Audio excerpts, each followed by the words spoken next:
In the past few days I've shared my thoughts on my flights in Turkish business class, on both the A330 and 777. While Turkish's hard product isn't industry-leading, their catering is exceptional, among the best you'll find on any airline in business class. As part of our journey from the Seychelles to Los Angeles, we had a roughly 9-hour layover in Istanbul, which was the only connection option. Personally, I don't mind really long layovers, since I viewed my time on the ground in Istanbul as my workday, so that I could get some rest on the flight to Los Angeles. It has been many years since I've flown through Istanbul, though I remember Turkish's flagship lounge be excellent. I've heard some suggest it's the world's best business class lounge, and I've heard others suggest it's the best Star Alliance Gold lounge. Well, I'll have a full review soon. In this post I wanted to share my general thoughts on the lounge, because I think I feel differently about it than most. Turkish's lounge in Istanbul is massive, at over 30,000 square feet. I think it might be the world's biggest airport lounge. Can anyone think of a bigger one? The thing is, it needs to be this big, because this is the only lounge they have at the airport, and this is their only hub, and they fly to more countries than any other airline in the world. So they have a lot of premium passengers to serve. In many ways the lounge is impressive. Architecturally it is beautiful, and it's spread across 2 floors with all kinds of different zones. It even has some unique amenities, like a pool table and a golf simulator.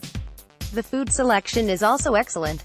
They have live cooking stations with an impressive selection of freshly made food, and they even have barista-made cappuccinos. So how could I possibly think this lounge is somewhat overrated? It's not that I don't think it's a good lounge, but rather that I think it does extremely well with frills, but fails with the fundamentals. To me, the most important features of business class lounges are that they're a quiet place from which to work, and that they have facilities to recharge.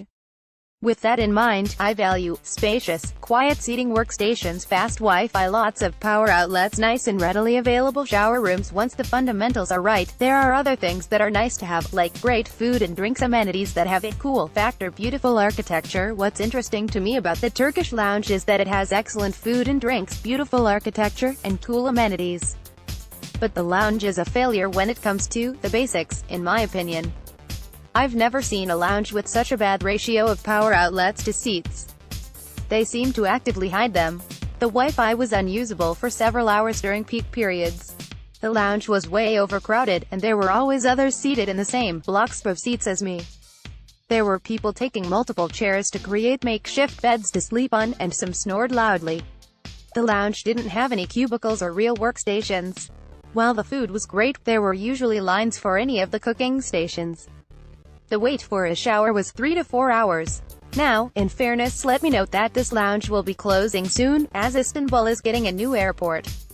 So in many ways this lounge is especially impressive when you consider they're about to get a new airport, and we might see a new lounge that addresses many of these issues. However, to me it shows an interesting difference in expectations. I like great food and drinks in a lounge, but I don't view that as being the most important aspect of a lounge. Rather, my top priorities are fast Wi-Fi, comfortable and spacious seating, and plenty of power outlets.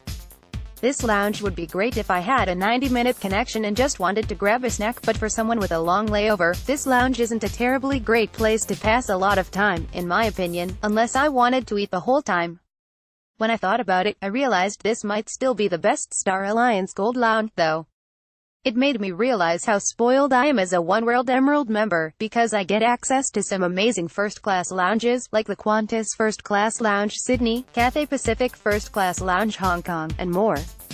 If you've visited the Turkish lounge Istanbul, what was your experience like? Do you love this lounge for the great food and architecture, or did you encounter some of the same issues I had?